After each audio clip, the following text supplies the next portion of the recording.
Hi hello welcome back to ஜெடிக்கி kitchen. இன்றைக்கி ரொம்ப சூப்பராக உடச்சி விட்டுனா முட்டை குழம்பு எப்படி பண்ணலான்னு பார்க்கலாம். அது ரொம்ப டேஸ்ட்டாக இருக்கும், ரொம்ப ஈஸியாக செஞ்சிடலாம்.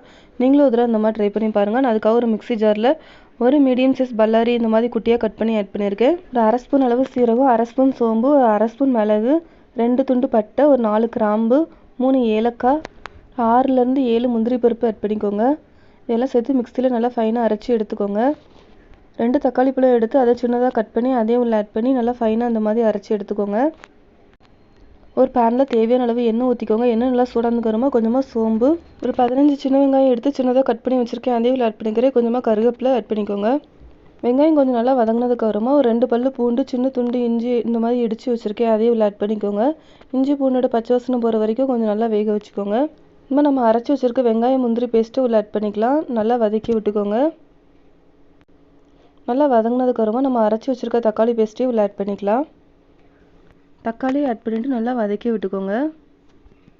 நம்ம இந்த டிஷ்ஷுக்கு தேவையான அளவு மசாலா ஆட் பண்ணிக்கலாம். கொஞ்சமாக மஞ்சள்தூள், 1 ஸ்பூன் அளவு சில்லி பவுடர், 1 ஸ்பூன் மல்லித்தூள், நல்லா வதக்கி விட்டுக்கோங்க.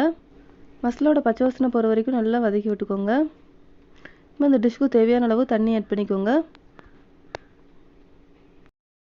இந்த டிஷ்ஷுக்கு தேவையான அளவு உப்பு ஆட் பண்ணிக்கோங்க. நல்லா மூடி போட்டு ஒரு 10 நிமிஷம் நல்லா வேக வச்சுக்கோங்க. ஒரு 10 நிமிஷம் கழித்து ஓப்பன் பண்ணியிருக்கேன். உங்களுக்கு எத்தனை முட்டை தேவையோ அத்தனை முட்டை நீங்கள் உடச்சி உள்ளே ஊற்றிக்கோங்க. நான் ஒரு 4 முட்டை உள்ளே ஊற்றிருக்கேன். எல்லா முட்டையும் ஊற்றுனதுக்கப்புறமா ஒரு மூடி போட்டு ஒரு 5 நிமிஷம் மட்டும் கொஞ்சம் நல்லா வேக வச்சுக்கோங்க. கடைசியாக கொத்தமல்லி தழை இருந்தால் நல்லா தூவி இறக்கிக்கோங்க, நல்லா வாசமாக இருக்கும். நீங்களும் ஒரு தடவை இந்த மாதிரி ட்ரை பண்ணி பாருங்கள். ட்ரை பண்ணி பார்த்துட்டு உங்களோட ஃபீட்பேக்கை மறக்காமல் எனக்கு ஷேர் பண்ணுங்கள். என்னோட சேனல் சப்ஸ்கிரைப் பண்ணிக்கோங்க ஃப்ரெண்ட்ஸ். தேங்க்யூ.